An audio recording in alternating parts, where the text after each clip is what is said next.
Olá pessoal, eu sou a professora Thalita, professora de língua portuguesa.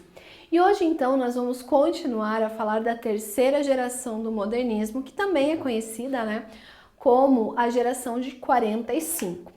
Gente, nas aulas anteriores nós falamos sobre o João Cabral de Melo Neto e o seu livro Morte e Vida Severina, onde nós vimos então o foco social, e também de representação do nordestino que nós temos na obra então do João Cabral. Agora nós vamos falar de outro autor que é extremamente importante nessa terceira geração, que é o Ferreira Goulart. Vamos lá então. Ferreira Goulart, então, ele nasceu no ano de 1930 em São Luís do Maranhão. Fez os primeiros estudos no Colégio São Luís Gonzaga. Em 1948, adotou então esse nome, Ferreira Goulart. Quando jovem, trabalhou como locutor de uma rádio de sua terra natal. Ele mudou-se para o Rio de Janeiro em 1951, vindo a se tornar revisor da revista O Cruzeiro. Ele foi preso em 1968 com a edição do AI-5. Gente, então Ferreira Goulart, poeta maranhense aqui. Ele é um poeta, gente, que inicialmente, então, ele não utilizava, essa assinatura Ferreira Goulart. Ele utilizava seu nome, mas ele resolveu adotar essa assinatura, gente, para facilitar a referência a ele. Como, por exemplo, Machado de Assis, que poucas pessoas sabem que o seu verdadeiro nome era Joaquim.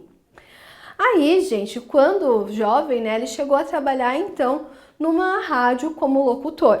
Só que daí, gente, quando ele veio para o Rio de Janeiro, ele acabou, então, se tornando revisor de uma revista, que é bastante importante, onde ele vai ter esse contato, então, com o mundo literário.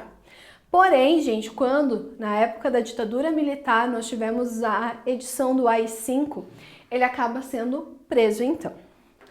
Ele morou em Paris, em Santiago, no Chile, e por último, na Argentina, na cidade de Buenos Aires. Retornou ao Brasil somente em 1977. No mesmo ano, começou a escrever roteiro para seriados de TV, sendo mais conhecido a primeira versão de Carga Pesada. Trabalhou também como crítico de arte. Faleceu em dezembro de 2016. Ou seja, gente, o Ferreira Goulart, então, por conta do AI-5, ele foi preso e também, gente, teve que sair, então, daqui do Brasil. Tanto que ele foi para a Europa, voltou para a América do Sul, até que ficou na Argentina, até que voltou para o Brasil. E, gente, quando ele volta para o Brasil, então, ele passa a escrever roteiros para a TV. Tanto que todo mundo conhece, o seriado Carga Pesada. A primeira versão, gente, foi escrita pelo Ferreira Goulart. Além de escrever, então, roteiros, ele também trabalhou, gente, como crítico de arte. Então, vamos falar das características de sua obra. Inicialmente, sua poesia estava vinculada ao concretismo. Logo, abandonou os concretistas e criou um estilo próprio.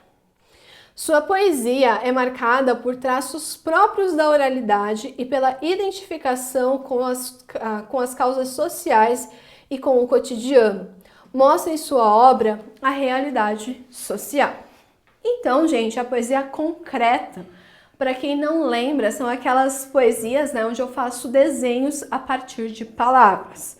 Só que daí, gente, ele abandonou o concretismo, um movimento que foi bastante importante aqui no Brasil, e depois, gente, ele criou um estilo próprio de literatura. Então, ele não estava vinculado a nenhuma escola literária específica.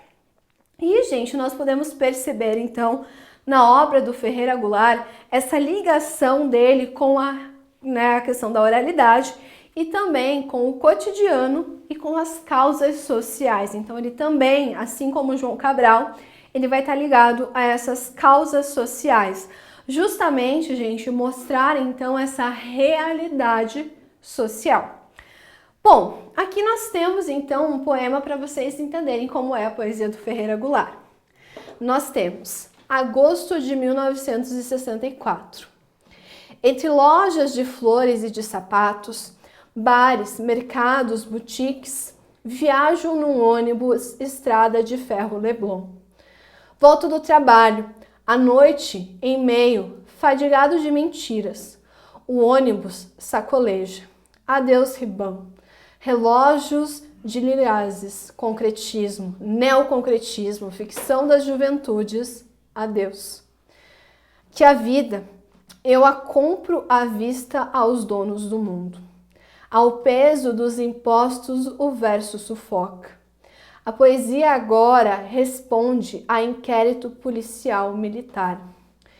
Digo adeus em ilusão, mas não ao mundo, mas não à vida. Meu reduto e meu reino, de salário injusto, da punição injusta, da humilhação, da tortura, de terror. Retiramos algo e com ele construímos um artefato, um poema, uma bandeira. Então aqui, gente, nós percebemos o Ferreira Goulart utilizando justamente o cotidiano. Está voltando do trabalho e ele faz toda essa reflexão. Gente, só lembrando, o ano de 64, então, é o ano que marca o início da ditadura militar aqui no Brasil, evento ao qual, né, o Ferreira Goulart está extremamente ligado. Então aqui, gente, ele está falando justamente, tipo, eu tô lendo o super poeta aqui no busão, mas eu tenho que lembrar que, antes de tudo, eu sou um trabalhador que tô aqui nessa realidade. E, gente, ele fala, né, que é a vida. Fazer o quê? Não tem o que fazer, ele tem que encarar essa realidade. Só que daí, gente, ele fala sobre essa vida de impostos, de coisas que cobram, de tudo que é cobrado em cima dele. E daí, ele fala que ele diz adeus a essa ilusão que ele criou quando ele era jovem. E ele agora, só que ele não diz adeus à vida, tá, gente? Então ele não tem essa vertente mais melancólica. E ele também fala do salário injusto, da punição injusta. Ou seja, tudo é injusto. E a arma que ele tem é a poesia, que é essa poesia que a gente está vendo aqui. Aí nós também temos esse outro poema do Ferreira Goulart chamado O Açúcar. O branco açúcar que adoçará meu café nesta manhã de Ipanema não foi produzido por mim, nem surgiu dentro do açucareiro por milagre.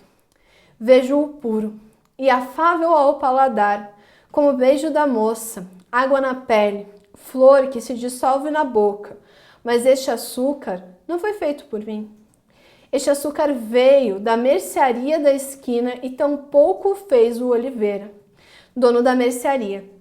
Este açúcar veio de uma usina de açúcar em Pernambuco, ou no estado do Rio, e tampouco fez o dono da usina.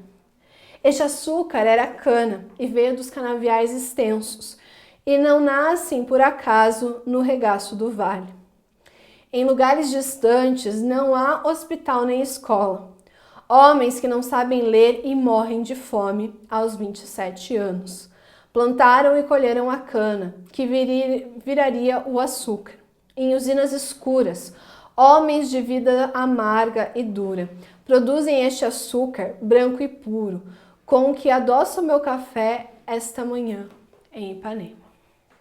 Bom, gente, nós podemos perceber aqui que ele pegou o fato dele estar, então, pegando e produzindo, tomando esse café, né, adoçando o café dele, e ele faz toda uma reflexão, então, da origem desse café. Ou seja, esse café, eu comprei ele na mercearia da esquina, mas não foi o dono da mercearia que fez. Ele veio de uma usina, mas essa usina também não foi a usina que fez. Esse açúcar, ele vem da cana de açúcar. E daí ele faz toda uma reflexão em relação, então, a essas pessoas, né, que estão ali passando por essa situação dos canaviais. Que ele fala, né, que são pessoas que não sabem ler e morrem de fome aos 27 anos. Então aqui a gente percebe de forma bem delicada, né, ele trazendo essa parte, então, dessa parte social mesmo do seu poema. Bom, gente, espero ter ajudado vocês com mais uma aula de língua portuguesa. Até a próxima!